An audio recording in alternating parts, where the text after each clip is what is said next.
Oshio, welcome to my 5-part series on Mystery Babylon, the Great Whore.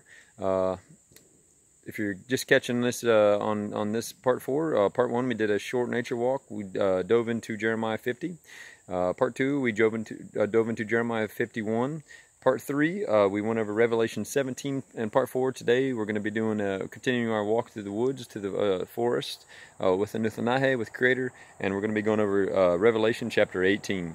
So bear with me here. In the next part we're going to put all the puzzle pieces together and sum it all up for you. Chapter 18, Revelation. And after these things I saw another angel come down from heaven, having great power, and the earth was lighted with his glory.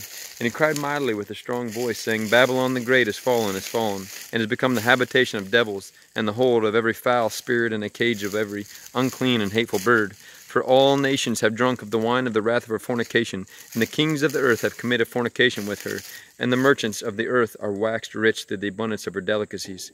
And I heard another voice from heaven, saying, Come out of her, my people, that ye be not partakers of her sins, and that ye receive not of her plagues. For her sins have reached unto heaven, and God hath remembered her iniquities. Reward her even as she has rewarded you, and double unto her double according to her works. And the cup which she hath filled, fill to her double. How much she hath glorified herself, and lived deliciously. So much torment and sorrow give her. For she saith in her heart, I sit a queen, and am no widow, and shall see no sorrow.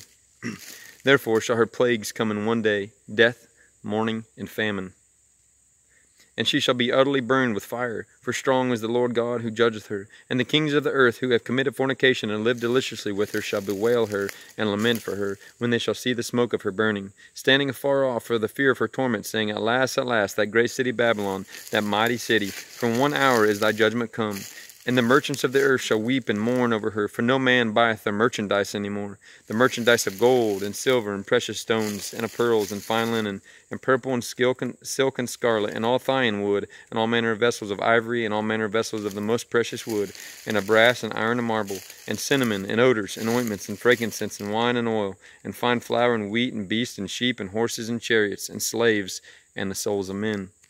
And the fruits that thy soul lusted after are departed from thee, and all things which were dainty and goodly are departed from thee, and thou shalt find them no more at all. The merchants of these things which are made rich by her shall stand afar off for the fear of her torment, weeping and wailing, and saying, Alas, alas, that great city which was clothed with fine linen and purple and scarlet, and decked with gold and precious stones and pearls. For in 1 hour so great riches is come to naught. And every shipmaster, and all the company, and ships and sailors, and as many as trade by sea, stood afar off, and cried when they saw the smoke of her burning, saying, What city is like unto this great city? And they cast dust on their heads, and cried, weeping and wailing, saying, Alas, alas, that great city wherein were made rich all that had ships in the sea, by reason of her costliness. For 1 hour is she made desolate. Rejoice over her, thou heaven, and ye holy apostles and prophets, for God hath avenged you on her.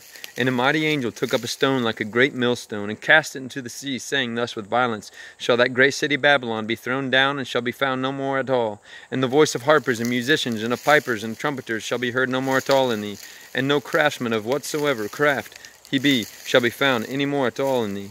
And the sound of a millstone shall be heard no more at all in thee. And the light of a candle shall shine no more at all in thee. And the voice of the bridegroom and the bride shall be heard no more at all in thee. For thy merchants were the great men of the earth, for by thy sorceries were all nations deceived. And in her was found the blood of prophets and of saints, and all that were slain upon the earth. Have to forgive me, brother Nat flew into my ear there. So that's the end of chapter 18. We're going to go ahead and find a nice quiet spot here in the forest, this beautiful place. We're going to sit down and we're going to put it all together for you. Be sure to tune into part 5 so you can put all this together with me.